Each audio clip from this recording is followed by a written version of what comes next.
Hello everyone, welcome to JK exam cracker. I am Divyansh Gupta, your faculty for GS. हम लोगों ने अपने Indian culture की न्यू सीरीज स्टार्ट की थी, जिसमें मैंने आपको फर्स्ट लेक्चर दे दिया था हमारे इंडिया के डांस फॉर्म्स के बारे में। ठीक है, मैंने इंडियन डांस फॉर्म्स के बारे में आपको क्लियरली बता दिया था, पूरा का पूरा ये भी बता दिया था कि किस तरीके से याद करना है। ठीक है, अब हम बढ़ते हैं अपने नेक्स्ट लेक्चर की तरफ, जो आता है हमारा Indian folk music. Classical music भी आ जाता है हमारा, फोक म्यूजिक भी आ जाता है। ठीक है, मैंने आपको एक चीज पहले भी बताई थी, डांस फॉर्म्स के अंदर जो क्लासिकल होता है ना वो थोड़ा कम है। अगर हम एग्जाम पॉइंट ऑफ व्यू से बात करें, ठीक है, अब स्टेट के बारे में तो वो पूछ सकते हैं फोक डांसेस कौन से हैं, जब अगर जैसे एसएसबी की प्रिपरेशन करें फॉर एग्जांपल, ठीक है, उसमें तो आपको एसएसबी के बारे में मतलब जम्मू कश्मीर के जो फोक डांसेस है, फोक म्यूजिक है, उसके बारे में पूछेंगे। ठीक है, लेकिन अगर इंडियन कंटेक्स्ट पे अगर हम बात करते हैं तो वो आपको इंडियन क्लासिकल के बारे में ही ज्यादा पूछते हैं। ठीक है, 80% चांसेस होते हैं कि इंडियन क्लासिकल के बारे में पूछें। ठीक है, ये नहीं है कि इंडियन क्लासिकल के बारे में बोल रहा हूँ तो मैंने फोक का कुछ नहीं लेके आया, फोक का भी लेके आया हूँ। ठीक है, और इंडियन क्लासिकल को बहुत ही ज्यादा डिटेल में डिस्क्राइब किया हुआ मैंने कि आपको एग्जाम्स में कुछ भी हो ना वो पूछे तो आपको आ ही जाएगा। ठीक है, अब लास्ट जो लेक्चर था उसमें भी मैंने आपको क्लासिकल डांस फॉर्म्स भी बता दिया था और फोक डांसेस के बारे में भी बता दिया था। ठीक है, अब उसी तरीके से आगे बढ़ते हैं, Indian classical and folk music. ठीक है, इंटरेस्टिंग टॉपिक है बहुत ही ज्यादा। सबसे पहले तो जिस बंदे को म्यूजिक में इंटरेस्ट है उसको म्यूजिक की हिस्ट्री थोड़ी बहुत तो पता होनी चाहिए। ठीक है, थोड़ी सी तो पता होनी चाहिए कि भाई कहां से आया कहां से नहीं आया। ठीक है, हमारा जो म्यूजिक आता है, इंडियन म्यूजिक सिस्टम जो आता है,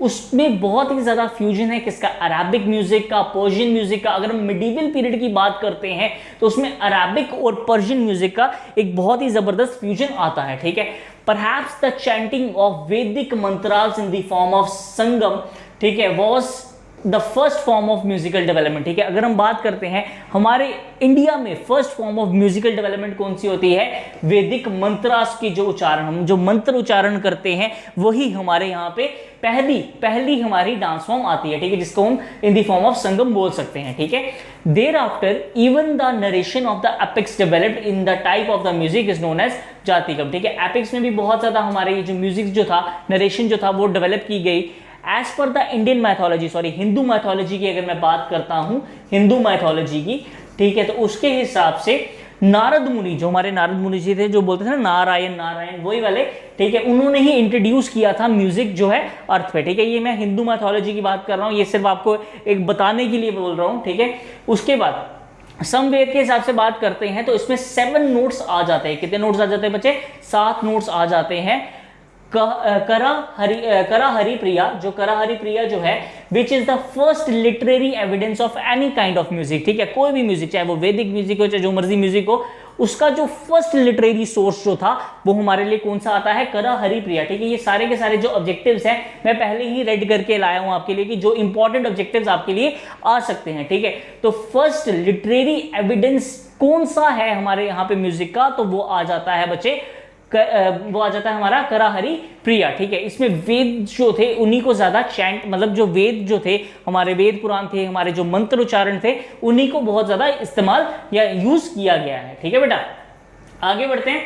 अब हमने पढ़ना है अपने जो क्लासिकल म्यूजिक है उसके बारे में। ठीक है, क्लासिकल म्यूजिक जितनी भी चीजें हैं म्यूजिक से एसोसिएट हो रही हैं, जो कि क्वेश्चन में आ सकती हैं आपको, वो सारी की सारी मैं बता रहा हूं। इसमें सबसे पहले वर्ड आ जाता है राग। क्या आता है बच्चे, raga. It comes from the Sanskrit word means रांझ। ठीक है, संस्कृत वर्ड में ये राग वर्ड जो बोलते हैं ना, ये राग चल रहा है, वो राग चल रहा है, तो उसका मतलब जो संस्कृत में क्या आता है, रांझ, which can be translated as something which makes you feel delighted. ठीक है, म्यूजिक सुन के तो हर बंदा शांत हो जाता है। ठीक है, गुस्से में होगा, सॉफ्ट म्यूजिक सुनेगा तो बंदा शांत होगा, बंदा शांत बैठा होगा, लाउड म्यूजिक सुनेगा तो डांस करना या पार्टी करना शुरू कर देगा। As per the number of notes present in the ragas, they are divided into 3 different jatis and categories. ठीक है, जो नोट्स होते हैं, हाई नोट्स होते हैं, लो नोट्स होते हैं, उनके हिसाब से म्यूजिक को डिवाइड किया जाता है कैटेगरीज में या जातीज में।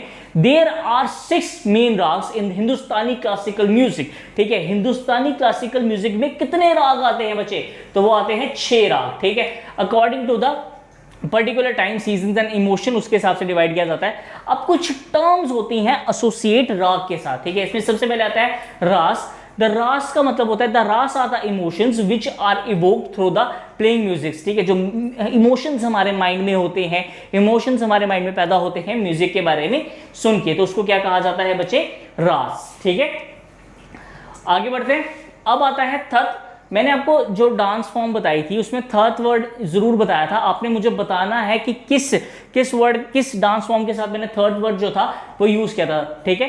The ragas are basically classified into thirds, at present there are 10 thirds, ठीक है, 10 थर्ड्स आ जाते हैं, ये आपको याद रखने की जरूरत नहीं है। हाँ, ये याद रखना है 10 थर्ड्स हैं, उनके नाम क्या क्या है, जैसे बिलावल आ जाता है, कमाज, काफी, ये सारे के सारे आपको याद रखने की जरूरत नहीं है, ठीक है। उसके बाद आता है ताल, कहते हैं ताल से ताल मिलाइए, वही वाला ताल है, ठीक है। The grouping of beats which is sung in the rhythmic way, ठीक है, ग्रुपिंग ऑफ बीट्स जो कि एक बिल्कुल एक बहुत अच्छे मतलब एक सॉन्ग्स की फॉर्म में यार परफॉर्म करना, ठीक है, उसी को क्या कहा जाता है, ताल, ठीक है। The beat can range from a few as 3 to much 108, ठीक है, 3 से लेके 108 बीट्स तक आ जाते हैं, ठीक है। The tempo on the laya keeps on playing down tala in a uniform within a particular life style, ठीक है, ये ताल जो है ऊपर नीचे होता रहता है। अब हम बात करते हैं swara. The word swara defines the notes used in the composition, ठीक है, कौन से नोट्स जो हैं वो यूज हुए हैं। अगर हम अपनी मतलब ये जो भारत मुनि के हिसाब से बात करें या फिर अपने क्लासिकल के हिसाब से बात करें तो कुछ 22 नोट्स आ जाते हैं, ठीक है। ये बहुत ही ज्यादा कंपाइल करके लाया हूं मैं तुम्हारे लिए यार, ठीक है। ये जितने भी रेड मार्क किया हुआ है ये बहुत इंपॉर्टेंट है।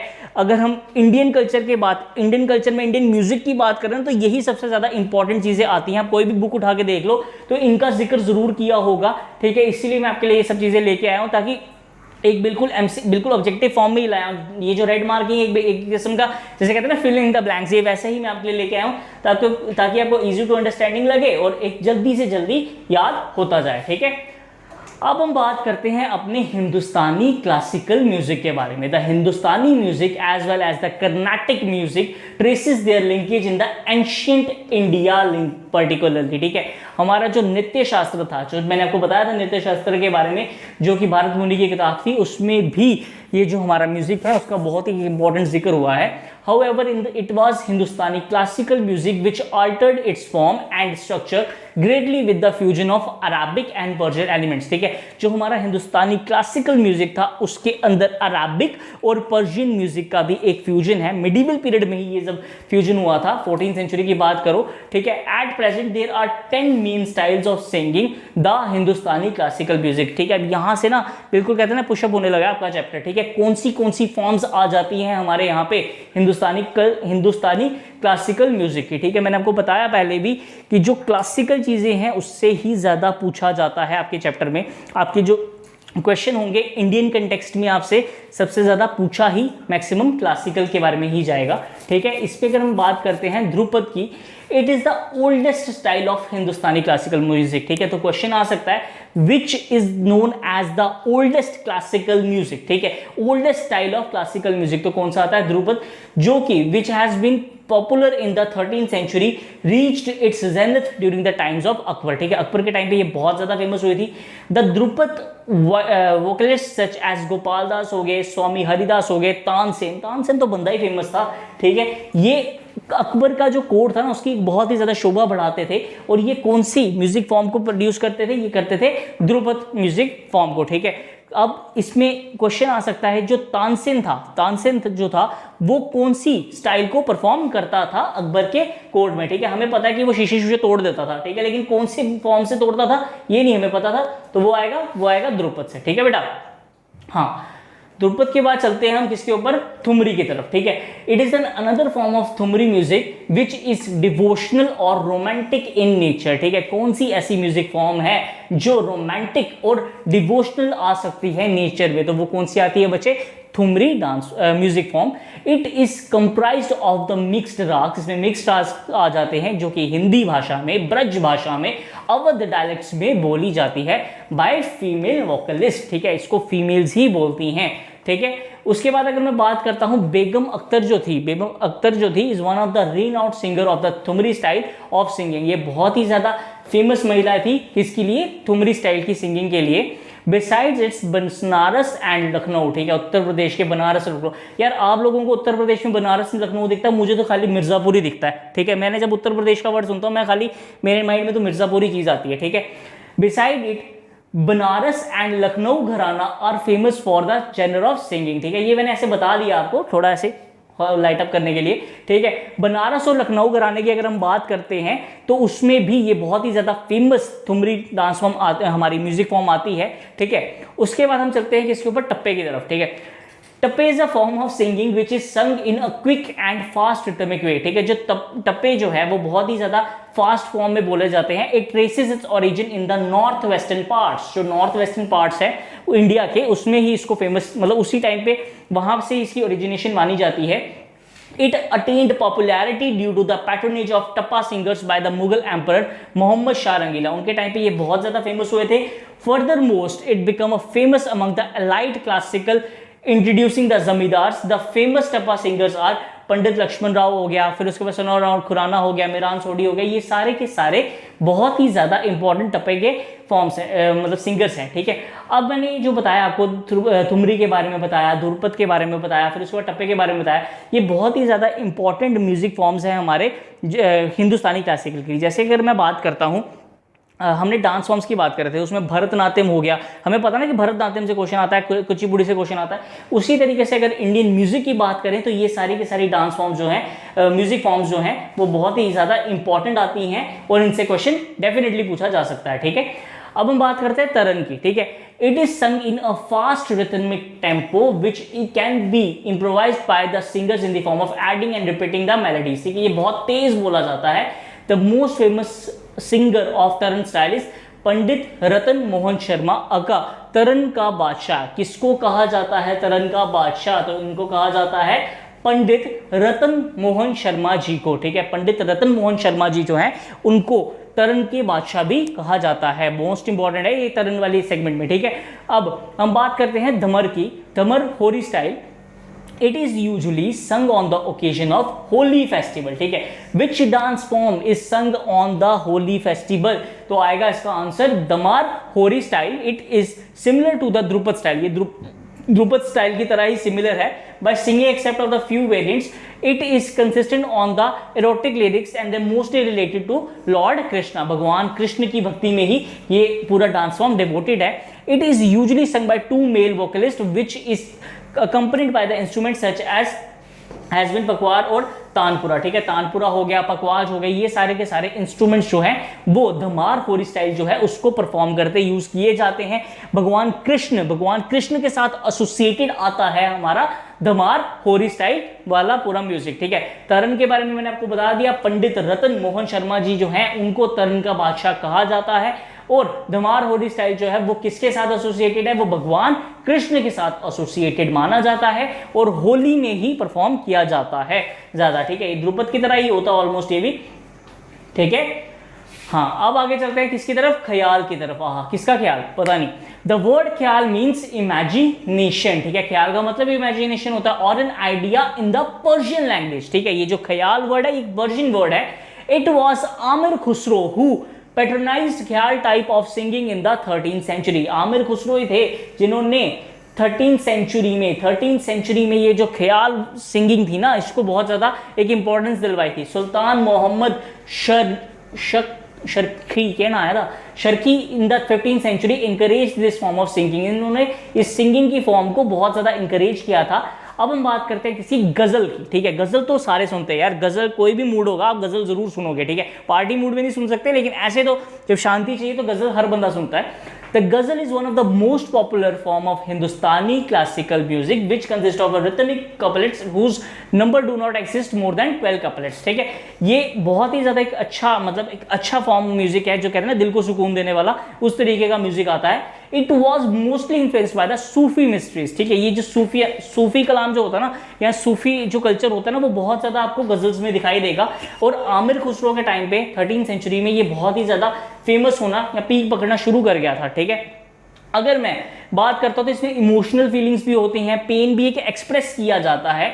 जगजीत सिंह जी जो हैं, ठीक है। जगजीत सिंह जी जो हैं वो बहुत ही ज़्यादा फेमस, मतलब कहते हैं ना फेमस म्यूजिशियन है हमारे गज़ल्स के। गुलाम अली साहब भी, ठीक है। जगजीत सिंह तो ऐसे भी बहुत ज़्यादा ज़बरदस्त उनकी गज़लें वगैरह होती हैं, मैं खुद उनका बहुत बड़ा फ़ैन हूँ, ठीक है। आगे बढ़ते हैं। हाँ, अब हम चलते हैं किसकी तरफ? कर्नाटिक म्यूजिक की तरफ, ठीक है। ये मोस्ट प्रोबेबली लास्ट फॉर्म आती है हमारी, ठीक है। हाँ, ये लास्ट फॉर्म आ जाती है हमारे किसकी? हिंदुस्तानी क्लासिकल म्यूजिक की, ठीक है।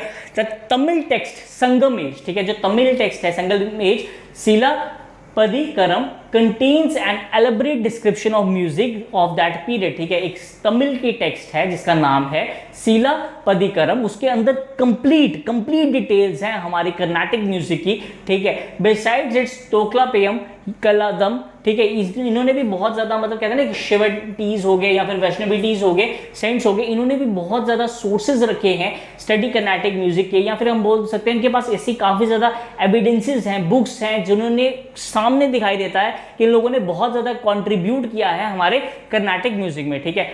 Under the patronage of Krishnadeva Raya, राजा कृष्णदेव राय जो थे वो तेनालीरामन वाले, ठीक है, उनके टाइम पे ये बहुत ही ज्यादा फेमस हुआ था, ठीक है। The Carnatic music is based on a highly evolved music called kriti, ठीक है, ये कृति के ऊपर बेस्ड होता है। The music is accompanied by playing of mridangam, ठीक है, मृदंगम यानी कि ड्रम जो है वो बहुत ज्यादा यूज किया जाता है इसमें।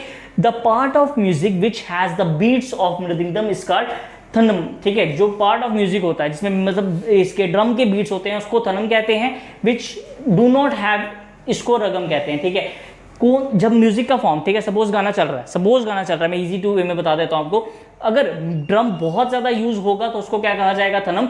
जब ड्रम बहुत ज्यादा कम यूज हो तो उसको कहा जाएगा रगम, ठीक है। ये सब चीजें हैं जो इंपॉर्टेंट आ जाती है हमारी हमारी आ जाती हैं जो क्लासिकल म्यूजिक जो है उसमें बहुत ज़्यादा इंपॉर्टेंट आता है, ठीक है। ये मैंने जितना भी कंपाइल करके जितने भी इसके इंपॉर्टेंट नोट्स हो सकते थे मैं वही लाया हूँ आपके लिए, मैंने कोई आलतू फालतू का बिल्कुल भी नहीं लाया हुआ है, ठीक है, ना ही मेरे को आदत लाने की, ठीक है। ये जितने भी अगर हम इंडियन म्यूजिक की बात करें तो आपको हर एक बुक में जो अच्छी बुक्स होंगी उसमें आपको डेफिनेटली यही चीज़ें मिलेंगी, और ये देखा भी जाता है यार, काफ़ी ज़्यादा क्वेश्चन पूछे जाते हैं इसकी तरफ, ठीक है।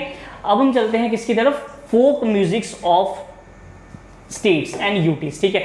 मैंने आपको जब इसका डांस फॉर्म्स वाला चैप्टर लेक्चर करवा रहा था तो उसमें मैंने एक चीज़ पहले ही बताई थी कि जो आप ये ट्रिक्स वगैरह यूज़ करते हो ना, ट्रिक्स बहुत बार, ठीक है, बंदे को थोड़ी देर के लिए लगता है कि यार याद हो गई है, ठीक है, लेकिन जब ट्रिक भूलती है ना पेपर में उस टाइम पता चलता है यार क्या कर दिया मैंने, ठीक है। तो इसका एक ही चीज़ आती है कि इसको क्रैम करना पड़ता है, ठीक है। इसका मतलब डांस फॉर्म्स और म्यूजिक फॉर्म्स को याद करने का और कोई तरीका नहीं है, इसको आप जितना अच्छे से क्रैम करोगे, जितना जल्दी क्रैम करने की कोशिश करोगे उतना ही आप लोगों के लिए अच्छा होगा, ठीक है, बहुत ज़्यादा एक कहते हैं ना बेनिफिशियल माना जाएगा, ठीक है। और इसका भी मैंने आपको बताया कि एक एक स्लाइड करके याद करना, ठीक है, दो दो तीन तीन स्लाइड्स इकट्ठे याद नहीं करना, इसमें है ही कम है, इसमें 3 ही स्लाइड्स आएंगी, लेकिन जो डांस फॉर्म वाला था उसमें फिर मैंने पूरा डिवाइड करके दे दिया था आपको नॉर्थ इंडिया के हिसाब से, साउथ इंडिया के हिसाब से, क्योंकि उसमें से क्वेश्चन डेफिनेटली पूछा जाता ही जाता है, ठीक है। इसमें मैंने कम ही है तो मैंने आपको बिल्कुल एक कंपाइल्ड नोट्स ही ला के दिए हैं, ठीक है। अब हम बात करते हैं जम्मू कश्मीर के कौन सी डांस फॉर्म्स म्यूजिक फॉर्म्स होती है यार। एक डांस फॉर्म चढ़ गया हुआ मुंह पे, एक जम्मू कश्मीर चढ़ गया हुआ मुंह पे, ठीक है। एक हम बात करते हैं जम्मू कश्मीर की म्यूजिक फॉर्म की, तो कौन सा आता है? एक आता है हफीज नगमा। मैंने आपको म्यूजिक फॉर्म्स और डांस फॉर्म्स जो हैं जम्मू कश्मीर के वो मैंने आपको पहले लेक्चर में बहुत ज़बरदस्त पढ़ाया हुआ है, ठीक है। मैंने जब जम्मू कश्मीर की हम कल्चर की सीरीज कर रहे थे तो उसमें मैंने बहुत ज़बरदस्त पढ़ाया हुआ, उसमें एक बार चेकआउट कर लेना, ठीक है। फिर सुरमा आता है, लाडी शाह चक्री आता है, ठीक है। उसके बाद हम बात करते हैं हिमाचल प्रदेश की, तो जूरी हो गया, फिर उसके बाद लमन हो गया, नचलियन हो गया, फिर उसके बाद उत्तर प्रदेश की बात करते हैं रसिया, फिर उसके बाद वो बिरहा, ठीक है, कजारी, फिर उसके बाद कवाली, ये सब आ जाता है, ठीक है। और पंजाब की बात करते हैं टप्पा म्यूजिक तो बड़ा फेमस है, ठीक है, आजकल अब भी इतना ज़बरदस्त चलता है, ठीक है। भांगड़ा जो है डांस फॉर्म है, म्यूजिक भी एसोसिएट होता है उसमें, ठीक है। जुगनी, फिर उत्तराखंड की बात कर रहे हैं, जोड़ा हो गया, तड़िया हो गया, फिर उसके बाद हो गया घसियारी गीत हो गया, बसंत गीत हो गया। अरुणाचल प्रदेश की बात करते हैं, जिंजिंजा हो गया, निंजोना हो गया, ये सारे के सारे बहुत इंपॉर्टेंट डांस फॉर्म्स है, ठीक है, जो एग्जाम्स में पूछे गए हैं। मैं मैक्सिमम वही लेके आया हूँ, मैं एक्स्ट्रा नहीं लाया हूँ कुछ भी, बिल्कुल, ताकि मुझे भी पता है यार ये याद करना बहुत ज़्यादा टफ हो जाता है, ठीक है, तो क्यों आपके लिए एक्स्ट्रा लेके आऊँगा मैं, ठीक है। सबसे पहले हम बात करते हैं उसके बाद राजस्थान के बारे में, इसमें आ जाता है मान, ठीक है, मनिहारी आ जाता है। बिहार की बात करें तो सोहार आ जाता है, सुमन गली आ जाता है। फिर उसके बाद सिक्किम की बात करते हैं, गोतू किटो आ जाता है, ल्यूखंग थमो आ जाता है। मणिपुर की बात करते हैं अगर हम तो कुबक शिलिया आ जाता है, सॉन्ग्स ऑफ द, ये क्या है यार, इसको मैंने वो नहीं किया, हाँ, ठीक है। अब हम बात करते हैं किसकी, सॉन्ग्स ऑफ लाई हरबा फेस्टिवल आ जाता है। फिर मिजोरम की बात करते हैं, चाय हाय आ जाता है। सैकोती जाए आ जाता है, झारखंड की बात करते हैं डोमकच झूमर आ जाता है, गुजरात की बात करते हैं भजन, गरबा, डांडिया, ये सब चीज़ें आ जाती है। अब गरबा और डांडिया जो है वो डांस फॉर्म्स भी हैं, ठीक है, डांस फॉर्म ही है मैक्सिमम, लेकिन उसमें म्यूजिक्स तो एसोसिएट होते ही होते हैं, ठीक है। अब उसकी बात करते हैं हम लोग गोवा की, ठीक है। गोवा में तो यार पार्टी एनुअल वाला ही गाने चलेंगे, ठीक है। बनवा हो गया, फिर देखी हो गया, फिर उसके बाद पुगरी हो गया, मगो हो गया। फिर आंध्र प्रदेश और तेलंगाना की बात करें तो कंबाइन करके मैं बोल रहा हूँ, ठीक है। मदिगा दप्पू आ जाता है, फिर उसके बाद सुवी पटलू आ जाता है, ठीक है। अब हम चलते हैं आगे। हाँ, अब हम आ जाते हैं सीधा कर्नाटका की तरफ, ठीक है। इसमें मैंने ज़्यादा जो इंपॉर्टेंट थे वही सारे लेके आया हूँ मैं, ज़्यादा extra dance forms music forms कोई भी नहीं लेके आया हूँ, ठीक है। जना पेदा गीथा आ जाता है। फिर तमिलनाडु की बात करें तो अम्मा नेवारी आ जाता है, विल्लू पटू आ जाता है, बाउ सॉन्ग आ जाता है। ओडिशा की बात करते हैं दस कथाई आ जाता है। महाराष्ट्र की बात करते हैं पवाड़ा डांस आ जाता है, ठीक है, पवाड़ा डांस आता है इसमें, ठीक है बच्चे। अब मैंने आपको जितने भी क्लासिकल डांस थे वो सारे के सारे करवा दिए, जितने भी फोक डांसेस थे सारे के सारे आपको करवा दिए। माना ये याद करना थोड़ा टफ है, लेकिन यार याद करने पड़ेंगे, भरोसा तो कर नहीं सकते कि हमें नहीं आएंगे, ऐसा तो कुछ नहीं है, ठीक है। क्लासिकल डांसेस में तो मैं डेफिनेटली बोलता हूँ कि इन्हीं में से कुछ मतलब आ सकता है, क्योंकि है ही यार ये इंपॉर्टेंट है, ठीक है। आप जितनी मर्जी बुक्स उठा के देख सकते हो, ठीक है।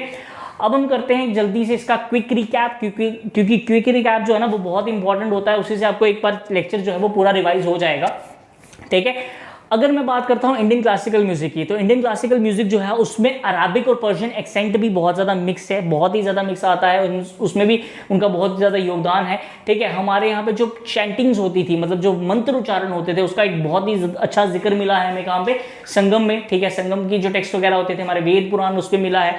हमारी हिंदू मैथोलॉजी के हिसाब से बोला जाता है कि नारद मुनि जो थे उन्होंने ही इंट्रोड्यूस किया था अर्थ पे सिंगिंग वगैरह, म्यूजिक वगैरह को। करा हरा प्रिया जो है वो फर्स्ट, कहा हरि प्रिया जो है वो फर्स्ट लिटरेरी सोर्स या लिटरेरी एविडेंस जो है वो माना जाता है किसका, हमारे इंडियन म्यूजिक का। अब म्यूजिक में राग जो है उनका एक बहुत ही इंपॉर्टेंट रोल होता है, जिसको संस्कृत वर्ड जो है रांझ से लिया गया है, ठीक है। अब ये कौन से राग हैं, कौन से नोट्स हैं, उसको डिवाइड किया, मतलब उसको उनके बेसिस पे रागों को डिवाइड किया जाता है जातीज और कैटेगरीज में। There are 6 main ragas, 6 main राग जो हैं वो माने जाते हैं, ठीक है। अब राग के साथ जो राग होते हैं उनके साथ कौन सी टर्म्स जो हैं वो एसोसिएट की जाती हैं। तो राग जो होते हैं वो एक इमोशनल वर्किंग आउट होते हैं, मतलब इमोशनल्स कहते हैं ना, हमारे अंदर के इमोशंस जगा देते हैं, ठीक है। और ये प्राइमरी मतलब बहुत ही ज्यादा इंपॉर्टेंट होते हैं। अब राग के साथ कौन से वर्ड आते हैं, सबसे पहले तो आता है थाट, ठीक है। थाट जो है मैंने आपको बताया कि किसी डांस फॉर्म के साथ एसोसिएट किया गया था, मैंने आपको बताया है, उसका आंसर जो है आपने मुझे कमेंट बॉक्स में लिख के देना है, ठीक है।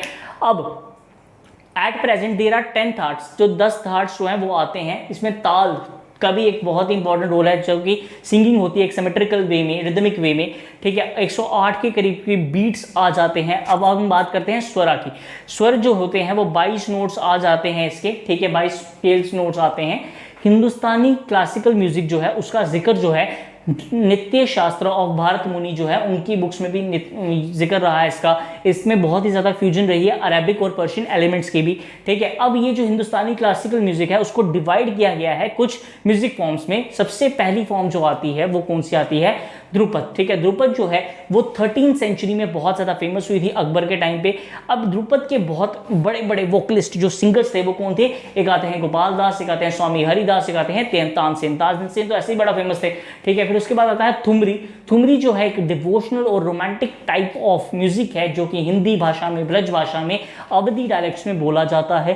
फिर उसके बाद बेगम अख्तर जो थी वो बहुत ही ज़्यादा बड़ी सिंगर थी, किसकी, थुमरी सिंगिंग की। फिर उसके बाद आता है टपा जो है, इसमें नॉर्थन वेस्टर्न पार्ट्स जो हैं इंडिया के उसमें बहुत ज़्यादा इसके एविडेंसेस मिलते हैं, ठीक है। उसके बाद मोहम्मद शाह रंगीला के टाइम पे ये बहुत ज़्यादा फेमस हुआ था। पंडित लक्ष्मण राव हो गया, ठीक है। फिर उसका मियां सोडी हो गया, उनके टाइम ये बहुत बड़े बड़े वोकलिस्ट हैं किसके, टप्पे के। फिर तरन की बात करते हैं, पंडित रतन मोहन शर्मा जी हैं, उनको तरन के बादशाह भी कहा जाता है, ठीक है। फिर दमार होली स्टाइल आता है, इसको होली फेस्टिवल पे परफॉर्म किया जाता है। ये भगवान कृष्ण की एक डिवोशनल म्यूजिक फॉर्म है, ठीक है। हाँ, इसमें तानपुरा का बहुत ज़्यादा यूज होता है। अब हम बात करते हैं ख्याल, ठीक है, ख्यालों में खोए रहना। The word khayal means imagination. देखा, और ये आमिर खुसरो ने इसको बहुत ज़्यादा पॉपुलर किया था 13th सेंचुरी में। फिर गज़ल्स की बात करते हैं, गज़ल्स तो सारे सुनते होंगे, ठीक है। गज़ल्स जो है एक बहुत ही ज़्यादा इंपॉर्टेंट और पार्ट हमारे म्यूज़िक का माना जाता है। आमिर खुसरो ने इसको भी एक बहुत फेमस किया है 13th सेंचुरी में, और ये सूफियाना कलाम का कुछ होता है, ठीक है। इसमें जगजीत सिंह जी हो गए, फिर उसके बाद गुलाम अली जी हो गए, इन्होंने बहुत ज़्यादा एक रोल निभाया है कि इसमें हमारे ये जो गज़ल्स फॉर्म में, ठीक है। अब हम बात करते हैं कर्नाटिक म्यूजिक की। कर्नाटिक म्यूजिक जो है उसके बहुत ज़्यादा एविडेंसेस हमें मिले, किससे, जो तमिल टेक्स्ट होते हैं जैसे सिला पदिकरम से, ठीक है, उसके बाद टोल कपियन से, कलादम से, इससे हमें बहुत ज़्यादा एविडेंसेस मिले। कर्नाटिक म्यूजिक जो है उसने अपनी पीक पकड़ी थी राजा कृष्णदेवा राय के टाइम पे, ठीक है। The Carnatic music is based on the highly evolved music kriti, kriti के ऊपर ही ये बेस्ड होता है। जब ड्रम यानी मृदंगम की, ये देखो ये इंपॉर्टेंट है कि कौन सा ऐसा, मतलब ड्रम को क्या कहा जाता है यार, सिंपल सी बात है, ड्रम को क्या कहा जाता है हमारी कर्नाटिक म्यूजिक में, तो उसको क्या कहा जाता है, मृदंगम, ठीक है। जो मृदंगम जो है जब ये बहुत हाईली मतलब बहुत जबरदस्त बज रहा होता है तो म्यूजिक में, तो उसको कहा जाता है तनम, और ये जब इसको नहीं यूज किया जाता है तो उसको रगम कहा जाता है, ठीक है। यहाँ तक था हमारा क्लासिकल म्यूजिक के बारे में। अब हम चलते हैं किसके ऊपर, हम चलते हैं अपने फोक म्यूजिक के बारे में। तो जो फोक म्यूजिक जो है जम्मू कश्मीर की बात करते हैं अगर हम, तो हफीज़, नगमा, सुरमा, लाडीशा, चक्री, ये जो हैं हमारे फोक म्यूजिक हैं, ठीक है। इनके बारे में तो मैंने आपको पढ़ाया भी हुआ है हमारे जम्मू कश्मीर के कल्चर के बारे में, ठीक है। उसके बाद अब इनके बारे में नहीं पढ़ाया तो इनके बारे में आपको नहीं पूछा जाने वाला इतना यार, बिल्कुल सिंपल सी बात है। अगर ये 2-4 जो नाम आए हैं इनमें से पूछा गया तो पूछा गया, वरना बाहर से इतना ज़्यादा नहीं पूछेंगे, ठीक है। अब हम बात करते हैं हिमाचल प्रदेश के बारे में। तो झूरी हो गया, अंचलियम हो गया, लमन हो गया। उत्तर प्रदेश की बात करते हैं, रसिया, बेहरा, ठीक है, कचारी, कवाली, ठीक है। फिर उसके बाद पंजाब की बात करते हैं, टप्पा, भांगड़ा, जुगनी। फिर उसके बाद उत्तराखंड की बात करते हैं, जोड़ा, ठीक है, दरिया। फिर उसके बाद गीत हो गया, फिर उसके बसंत गीत हो गया। फिर अरुणाचल प्रदेश की बात करते हैं, जा, जिंजा, नई, जोगा, ये सारे के सारे इंपॉर्टेंट म्यूजिक फॉर्म्स हैं। राजस्थान में मांड हो गया, पनिहारी हो गया, बिहार में सुहार हो गया, सुमंगली हो गया। फिर उसके बाद सिक्किम में हो गया गोतो किटो हो गया, ल्यूक्यांग थम्ब हो गया। फिर उसका मणिपुर की बात करें अगर हम तो खुबक शी हो गया, सॉन्ग्स ऑफ लाई हरोबा फेस्टिवल्स हो गया, सना लमोक हो गया। मिजोरम की बात करते हैं, चाई हाई हो गया, ठीक है, सुकती जाई हो गया। झारखंड की बात करते हैं, दोमकची झूमर हो गया। गुजरात की बात करते हैं, भजन हो गया, गरबा हो गया, डांडिया हो गया, ठीक है। गुजरात की बात करते हैं, गोवा की बात करते हैं तो बनभर हो गया, देखी हो गया, फगरी हो गया, मंडो हो गया, ठीक है। आंध्र प्रदेश की और तेलंगाना की बात करते हैं, मदीगा डप्पू हो गया, ओगलू कटाई हो गया, सुवी पटलू हो गया। कर्नाटका की बात करते हैं, जनपदा गीता हो गया। और तमिलनाडु की बात करते हैं अगर हम, विल्लू बटाई हो गया, फिर अमन वेरी हो गया, फिर बाउ सॉन्ग हो गया। ओडिशा की बात करते हैं, तस्किता हो गया। महाराष्ट्र की बात करते हैं तो पवाड़ा हो गया। ये सारे के सारे डांस म्यूजिक फॉर्म्स जो हैं वो आ जाते हैं हमारे क्लासिकल म्यूजिक फॉर्म्स भी और फोक म्यूजिक के फॉर्म्स भी आ जाते हैं, ठीक है बच्चे। ये सारा का सारा लेक्चर जो है वो मैं आपको कंप्लीट करवा चुका हूँ। इसमें मैंने आपको क्लासिकल म्यूजिक सारे करवा दिए, फोक म्यूजिक सारे करवा दिए। फोक म्यूजिक और फोक सॉन्ग्स इन दोनों के लिए मैं एक चीज़ पहले भी बता रहा हूँ, कोई ट्रिक नहीं लगाना, ट्रिक भूल जाती है यार। मैं पर्सनल एक्सपीरियंसेस पे भी बात करूँ और मैं ऐसे भी बात करूँ ना तो ट्रिक नहीं याद रहती। आप जो मर्जी कर लो, आप गोटा भी मार के जाओगे ना ट्रिक को कि मैं आज रट के जाऊँगा, ट्रिक रह जाएगी तो म्यूजिक फॉर्म भूल जाएंगे, म्यूजिक रहेंगे तो ट्रिक भूल जाएगी। तो उस हिसाब से देख लेना, ठीक है। मैंने आपको क्लियरली बताया, एक एक स्लाइड उठाओ, ठीक है। म्यूजिक क्लासिकल को तो पहले कर ही लो ना, क्लासिकल यहाँ म्यूजिक्स का भी नहीं छोड़ना और डांस का भी नहीं छोड़ना, उसको अच्छे से कर लेना। अब ये जो मैंने बताया आपको पूरा कर फोक म्यूजिक और फोक डांस के बारे में, एक एक स्लाइड उठाओ और उसको लर्न करना शुरू करो, ठीक है। उसको जिस तरीके से आप क्रैम करोगे ना वही आपको याद रहेगा, ठीक है। 2-4 बार पहले समझने की कोशिश करना, फिर उसके बाद उसको लर्न करने की कोशिश करना। जितना ज़्यादा उसको क्रैम करोगे वो उसी तरीके से आपको याद रहेगा, ठीक है। मैंने आपको दोनों लेक्चर्स दे दिए हैं, ठीक है। इसका लेक्चर भी दे दिया है और ये बहुत ही ज़्यादा इंपॉर्टेंट लेक्चर है जो कि इंडियन कल्चर में एक बहुत इंपॉर्टेंट रोल प्ले करता है, ठीक है। इसके बाद मैं आपको लिटरेचर के बारे में, पेंटिंग्स वगैरह के बारे में पढ़ा दूंगा जो कि एग्जाम्स में बहुत बार क्वेश्चन वगैरह पूछे जाते हैं, ठीक है। आई होप आपको ये लेक्चर समझ आ गया हो, ठीक है। जिसको लेक्चर थोड़ा सा भी अच्छा लगा हो या लगा हो यार कुछ हम इंप्रूव कर रहे हैं तो प्लीज़ लेक्चर को लाइक किया करो, हमें भी बहुत ज़्यादा मोटिवेशन वगैरह मिल जाती है, ठीक है। Thank you students.